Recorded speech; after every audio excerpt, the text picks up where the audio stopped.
এলেগেন্সে সবাইকে সুস্বাগত। আশা করি সকলে ভালো আছেন। আজকের ভিডিওর বিষয়বস্তু হলো আমি কিভাবে বাড়িতে টক দই বানাই। চলুন শুরু করি। এই দেখুন বন্ধুরা, এক্ষুনি গায়ে ধুয়ে দুধ নিয়ে আসা হয়েছে, একদম টাটকা কাঁচা দুধ। এখন এটাকে গরম বসাবো।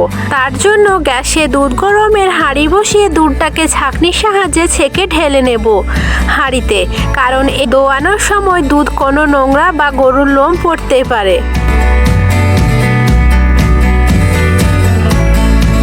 এবার দুধটাতে একটু জল মিশিয়ে নেব, কারণ এটাকে একটু ফুটিয়ে জাল করব, তো জল না দিলে খুব ঘন হয়ে যাবে।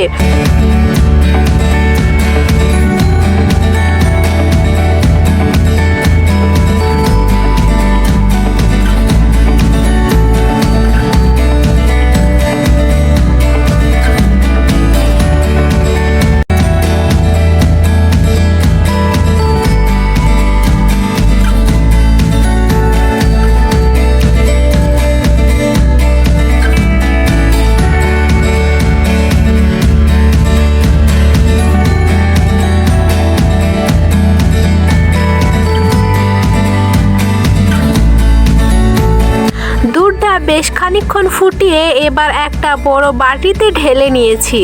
যেটুকু পরিমাণ দই বসাবো সেইটুকু। যদি মিষ্টি দই বানাতে চান তাহলে দুধ জাল করার সময় স্বাদমতো চিনি অথবা গুড় মিশিয়ে নেবেন।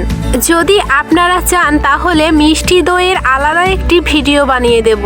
এখন দুধটা একটু ঠান্ডা হলে, মানে যখন ঈষৎ উষ্ণ হয়ে আসবে, তখন এর মধ্যে চামচ করে টক দইয়ের সাজা নিয়ে ভালো করে মিশিয়ে নেব। সাজাটা পুরো দুধের মধ্যে অবশ্যই ভালো করে মেশাতে হবে। এখন এই পাত্র সমেত দুধটা ঢেকে কোনো একটা জায়গায় রেখে দিতে হবে ঘরের উষ্ণতায়। একে কোনোভাবেই নাড়ানো যাবে না।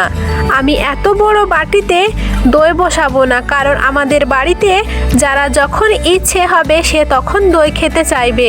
তার জন্য এই ছোট ছোট বাটিতে আলাদা আলাদা করে সাজা মেশানো দুধটা তুলে নিয়ে মিট সেফের মধ্যে ঢাকা দিয়ে সারা রাত রেখে দেব।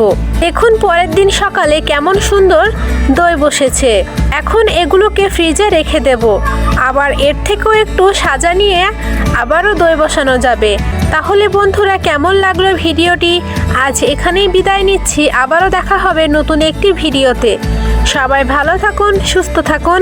ধন্যবাদ।